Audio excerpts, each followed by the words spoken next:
Hello दोस्तों, क्या हाल चाल, कैसे हैं आप लोग। उम्मीद करता हूं कि सब कुछ बढ़िया होगा।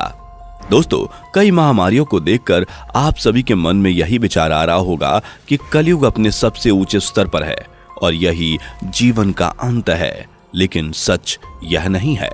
हिंदू शास्त्र सूर्य सिद्धांत में वर्णन के अनुसार वास्तव में कलयुग का आरंभ हुए अभी ज्यादा टाइम नहीं हुआ है, बल्कि यह तो कलयुग का आरंभ है और इसका अंत होने में अभी काफी टाइम बाकी है।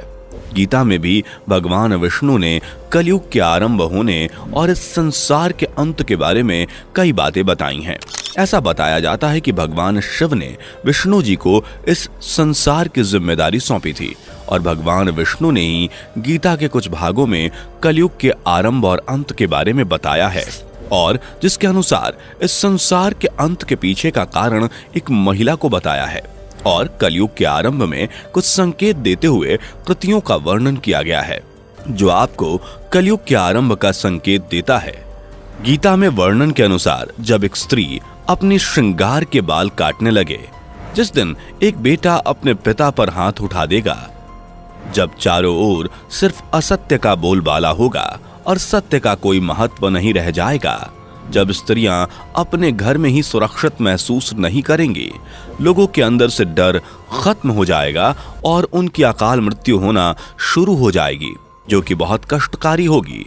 गीता में कथित भगवान विष्णु के अनुसार तब समझ लें कि काल रूपी कलयुग आपके दरवाजे पर खड़ा है। आप ये सोच रहे होंगे कि यह सभी संकेत तो हमारी वर्तमान स्थिति को कहीं ना कहीं शब्दों के रूप में बयां कर रहे हैं, लेकिन दोस्तों, इसका और भी विकराल रूप आना भी बाकी है। कलयुग का आरंभ कैसे हुआ, इस विषय पर वर्णन हेतु यदि हम अपने हिंदू शास्त्रों और पुराणों जैसे महाभारत, मनुस्मृति, विष्णु पुराण स्मृति और सूर्य सिद्धांत जैसे ग्रंथों के पन्ने पलटें तो हमें कलयुग के हाल के डरावने सच के बारे में पता चलता है। और ऐसी बहुत सी कथाएं सामने आती हैं जो कि कलयुग के आरंभ से लेकर अंत तक जुड़ी हैं। इनमें से सबसे प्रसिद्ध कथा के अनुसार कलयुग का पृथ्वी पर आगमन राजा परीक्षित की एक भूल से हुआ था। आइए जानते हैं कि वो कौन सी भूल थी जिसके परिणाम स्वरूप कलयुग न सिर्फ धरती पर आया बल्कि यहीं का होकर रह गया। मित्रों, आज हम कलयुग से जुड़ी कुछ हैरान कर देने वाले रहस्यों के बारे में बताएंगे आपको आगे वीडियो में। तो इन सारी बातों को जानने के लिए इस वीडियो में अंत तक बने रहिए। महाराजा परीक्षित की कथा कलयुग के आरंभ से जुड़ा सबसे प्रचलित संदर्भ है। जी हाँ, वह राजा परीक्षित से जुड़ी वह गाथा जिसकी चर्चा हमने वीडियो की शुरुआत में की थी और जिसके फलस्वरूप ही राजा परीक्षित को पृथ्वी पर कलयुग के डेरा जमाने का जिम्मेदार ठहराया गया है।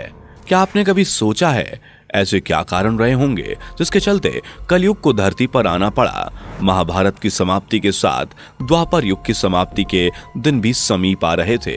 तब धरती पर अपनी भूमिका पूरी कर रहे भगवान श्री कृष्ण बैकुंठ धाम लौट गए।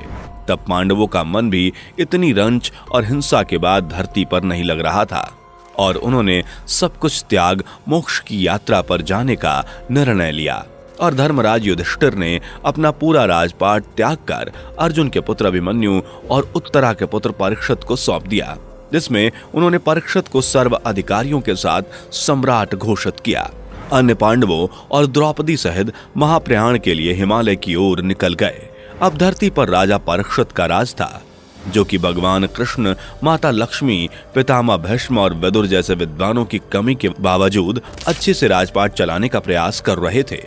कहा जाता है कि पांडव और द्रौपदी जब हिमालय मोक्ष यात्रा पर चले गए तब एक दिन स्वयं धर्म ने बैल का रूप लेकर और गाय के रूप में पृथ्वी देवी सरस्वती नदी के किनारे एक छोर पर बैठे वार्तालाप कर रहे थे। गाय के रूप में बैठी पृथ्वी की आंखें आंसुओं से भरी थी। उनकी आंखों से लगातार अश्रु बह रहे थे। पृथ्वी को दुखी देख धर्म रूपी बैल ने उनसे उनकी परेशानी का कारण पूछा। धर्म ने कहा, देवी, कहीं तुम यह देखकर तो नहीं घबरा गई कि मेरा बस एक ही पैर है, या तुम इस बात से दुखी हो कि अब तुम्हारे ऊपर बुरी ताकतों का राज है?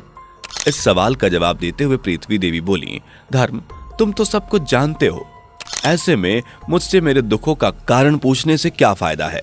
हमेशा मित्रता त्याग से लेकर शास्त्र विचार ज्ञान वैराग्य ऐश्वर्य तक के कर्ता धर्ता कोमलता के स्वामी भगवान श्री कृष्ण के अपने धाम पर चले जाने की वजह से कलयुग ने मुझ पर कब्जा कर लिया है। जब श्री कृष्ण के चरण कमल मुझ पर पड़ते थे तब मैं खुद को सौभाग्यशाली मानती थी, परंतु अब ऐसा नहीं है। अब मेरा सौभाग्य समाप्त हो चुका है। धर्म और पृथ्वी आपस में बात ही कर रहे थे। इतने में असुर रूपी कलयुग वहां आ पहुंचा और धर्म और पृथ्वी के रूप में बैठे गाय और बैल को मारने लगा। उसी समय राजा परीक्षित उसी मार्ग से गुजर रहे थे। जब उन्होंने अपनी आंखों से यह दृश्य देखा तो वे कलयुग पर बहुत क्रोधित हुए। राजा परीक्षित ने कलयुग से कहा, दुष्ट पापी, तू कौन है और क्यों इन निरपराध गाय और बैल को मार रहा है? तू महाअपराधी है। तेरा अपराध क्षमा योग्य भी नहीं, इसलिए तेरी मौत निश्चित है। इतना कहते हुए राजा परीक्षित ने अपनी तलवार निकाली और कलयुग को मारने के लिए आगे बढ़े। राजा परीक्षित का क्रोध देखकर कलयुग थरथर कांपने लगा। भयभीत कलयुग अपनी राजकीय वेशभूषा उतारकर राजा परीक्षित के चरणों में गिर गया और क्षमा याचना करने लगा। राजा परीक्षित ने भी अपनी शरण में आए कलयुग को अपने जीवन की भीख मांगते देखकर उसे मारना उचित नहीं समझा और उसे चेतावनी देते हुए कहा कि कलयुग, तू मेरी शरण में आ गया है, इसलिए मैं तुझे जीवन दान दे रहा हूँ। किंतु अधर्म, पाप, लूट, चोरी, कपट, दरिद्रता आदि अनेकों रोग का मूल कारण केवल तू ही है।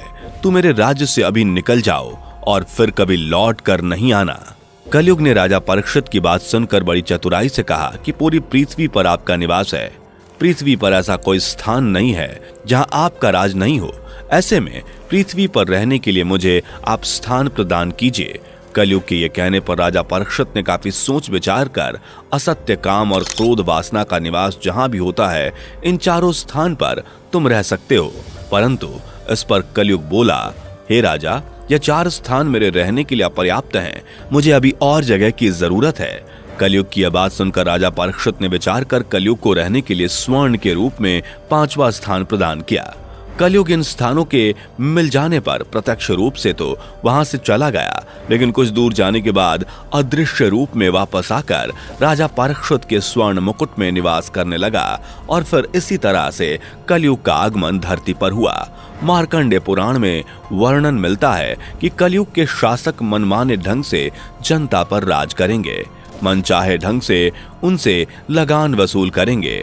शासक अपने राज्य में धर्म की जगह डर और भय का प्रचार करेंगे। बड़ी संख्या में पलायन शुरू हो जाएगा। लोग सस्ती चीजों की तलाश में अपने घरों को छोड़कर जाने के लिए मजबूर हो जाएंगे। धर्म को नजरअंदाज किया जाएगा और लालच, लूट और कपट सबके दिमाग के ऊपर हावी होगा और बिना किसी पश्चाताप के हत्यारा बनकर लोगों की हत्या भी करेंगे। संभोग ही जिंदगी की सबसे बड़ी जरूरत बन जाएगी।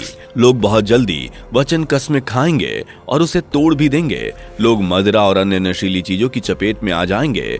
गुरुओं का सम्मान करने की परंपरा भी समाप्त हो जाएगी। ब्राह्मण ज्ञानी नहीं रहेंगे।